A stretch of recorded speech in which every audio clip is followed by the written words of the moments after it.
היי, טלי צרפתי פישר, יוצרת חוויה בלמידה.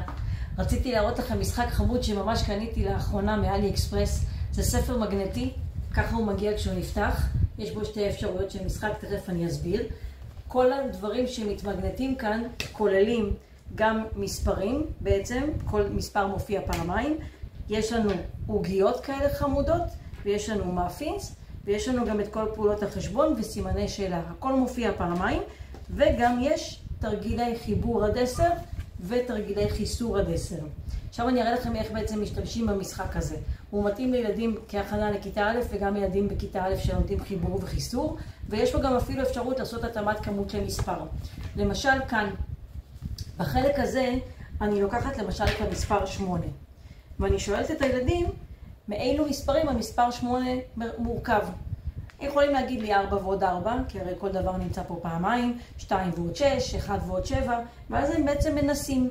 אני יכולה להגיד להם, אוקיי, לקחתי עכשיו 3 כאלה, 3 עוגיות. כמה חסר לי כדי להגיע ל8 שאני מחפשת? אז קודם כל אני יכולה לעשות פה התאמת כמות למספר, כי אני בעצם אומרת להם, יש לי פה, תספרו כמה יש כאן, יש פה 3 עוגיות. אז הם גם כותבים את המספר 3. ועכשיו אני יכולה גם לשאול אותם כמה חסר ל8. אז הם ממש יעשו, יזכרו את המספר 8 ויכולים לעשות פחות 3, או לעשות מ3 להגיע עד ל8 אליו. אז יש פה כל מיני טכניקות שהם יכולים בעצם לבצע, ואז לראות שהמספר שמתאים ל3 הוא בעצם המספר 5. ככה אני יכולה לעשות ולתת את כל האפשרויות של המספר 8, או כל מספר אחר שאני מבקשת מהם לעשות ולתרגל.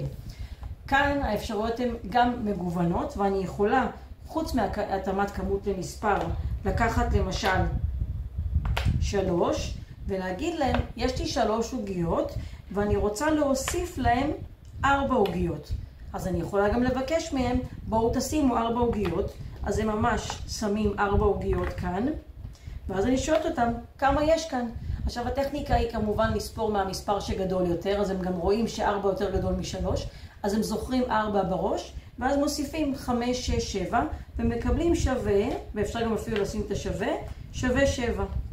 אז קודם כל, בעזרת הלוח הזה שמכיל את כל התרגילים, ובעזרת כמובן ניסוי וטעייה, הם יכולים לבדוק איזה מספר חסר, גם בחלק הזה של החלוקה, וגם בחלק הזה של הוועוד והפחות. אז יש פה המון אפשרויות, כמובן אפשרויות חווייתיות. הערכה הזאת מתאימה למורות שמלמדות בפרטני או בקבוצות הכנה לכיתה א' או כיתה א', וגם כמובן להורים שרוצים שיהיה להם כיף עם הילדים שלהם, עם עוגיות ומאפינס. אז קודם כל אני מאחלת לכם שתמצאו המון אפשרויות להשתמש במשחק המגניב הזה, ותהנו, זה הכי חשוב. בהצלחה.